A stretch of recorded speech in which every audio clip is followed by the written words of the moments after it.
আসসালামু আলাইকুম সুপ্রিয় দর্শক। আওয়ামী লীগ নিয়ে প্রসঙ্গ নিয়ে আওয়ামী লীগ বিএনপি যে এবার বিএনপির কেন্দ্রীয় নেতা বলেছে যে আওয়ামী লীগ থেকে কারা বিএনপিতে যোগ দিতে পারবে, কে বলল? রিজভী।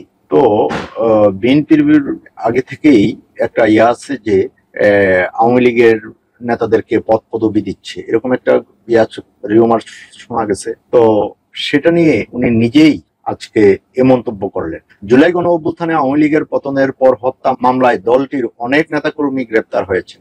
শেখ হাসিনা সহ অনেকেই দেশ ছেড়ে পালিয়েছেন।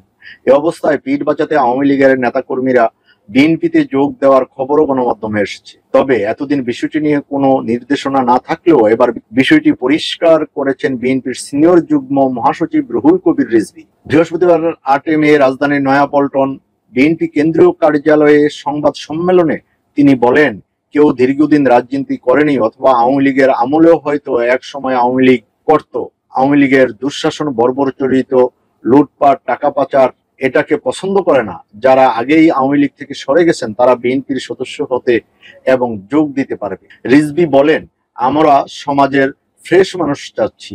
এর মধ্যে কেউ শিক্ষক, ব্যাংকার, সরকারি কর্মকর্তা, এনজিও কর্মকর্তা, কৃষক ও শ্রমিকও হতে পারেন। এক্ষেত্রে দেখতে হবে তিনি আমাদের আদর্শ বিশ্বাস করেন কিনা। আসলেই ঠিক, এরকম অনেক মানুষ ছিল আগে।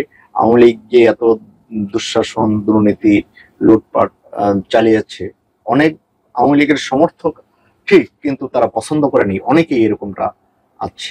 বিএনপির সিনিয়র যুগ্ম মহাসচিব বলেন, আগামী 1 মাস 15 থেকে 15 জুলাই পর্যন্ত নবায়ন ও প্রাথমিক সদস্য সংগ্রহ অভিযান চলবে।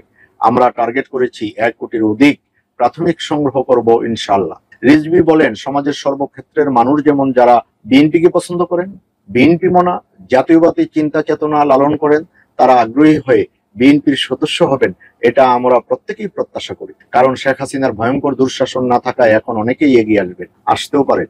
আবার অনেকে তো এটাও বলে যে এক দল খেয়ে গেছে আরেক দল খাচ্ছে, বিএনপি আওয়ামী লীগ থেকে আরো বেশি করবে, ওই দিকেও সতর্ক থাকা উচিত বলে মনে করি। কি বলেন দর্শক? আপনারা আপনাদের মতামত কমেন্টে জানাবেন। আজ এ পর্যন্তই।